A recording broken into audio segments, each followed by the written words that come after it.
ഓർഗൻസയിലെ embroidery ആയിട്ടുള്ള സൽവാർ സെറ്റാണ് ഈ വീഡിയോയിൽ നമ്മൾ കാണുന്നത്. നമുക്കൊരു ലൈറ്റ് ഒരു പീച്ച് ടോണിലാണ് ഇത് വന്നേക്കുന്നത്. ഇങ്ങനെയാണ് ഇതിൻ്റെ ഒരു പാറ്റേൺ വന്നത്. രണ്ട് ഡിസൈനിലാണ് വരുന്നത്.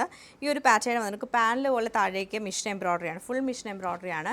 യോക്കിലേക്ക് വരുമ്പോൾ നമുക്ക് പിങ്കും പീച്ചും ലൈറ്റ് ഒരു ഗ്രീനൊക്കെ മിക്സ് ചെയ്തിട്ടാണ് ഇതിൻ്റെ ഒരു കളർ കോമ്പിനേഷൻ വന്നിട്ട് നല്ല ഓർഗൻസ സിൽക്ക് ഫാബ്രിക്കിലാണ് വരുന്നത്. അതുപോലെ സ്ലീവ് നമുക്ക് സൈഡിൽ അറ്റാച്ച്ഡ് ആണ്. സ്ലീവിൻ്റെ ബോർഡറാണ് നമുക്ക് ഇങ്ങനെ ഈ ഒരു സിഗ്സാഗ് ഡിസൈൻ പോലെ വന്നേക്കുന്നത്. ബാക്ക് സൈഡും സെയിം ഈ ഒരു പാനൽ എംബ്രോയ്ഡറി നമുക്കുണ്ടായിരിക്കും. ഇങ്ങനെയാണ് ടോപ്പിൻ്റെ പാറ്റേൺ. നല്ല രസമായിട്ടുള്ളൊരു സൽവാർ സെറ്റാണ്. എന്ന് വെച്ചാൽ കളർ നല്ല രസമാണ് ഇതിൻ്റെ വരുമ്പോൾ.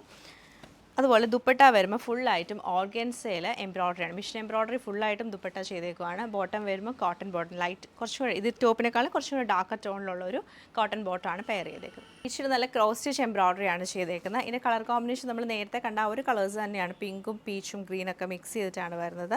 ബാക്കി ഫുള്ളായിട്ട് നമുക്ക് പ്ലെയിൻ ആയിട്ട് ഇറങ്ങിയ ടോപ്പ് വരുന്നത്. നല്ല സിമ്പിൾ ആൻഡ് എലഗൻ്റ് ഒരു സൽവാർ സെറ്റാണിത്. അതുപോലെ ദുപ്പട്ട വരുമ്പോൾ ദുപ്പട്ടയാണ് ശരിക്കും ഇതിൻ്റെ ഒരു ഭംഗി വരുന്നത്. ഫുള്ളായിട്ടും ക്രോസ് സ്റ്റിച്ച് ചെയ്തിട്ട് സൈഡിൽ ക്രോഷ്യയുടെ ലേസ് കൊടുത്തേക്കുക. നമുക്ക് ടൈ ആൻഡ് ടൈ ചെയ്തിട്ട് ആ ഒരു കളർ കോമ്പിനേഷനിലാണ് ആ ഒരു ലേസ് വന്നേക്കുന്നത്. ലൈറ്റ് ഒരു പീച്ച് ടോണിലാണ് വന്നേക്കുന്നത്. ബോട്ടം വരുമ്പോൾ നേരെ കോൺട്രാസ്റ്റ് ഗ്രീൻ കളറിലുള്ള കോട്ടൺ ബോട്ടമാണ് പെയർ ചെയ്തേക്കുന്നത്.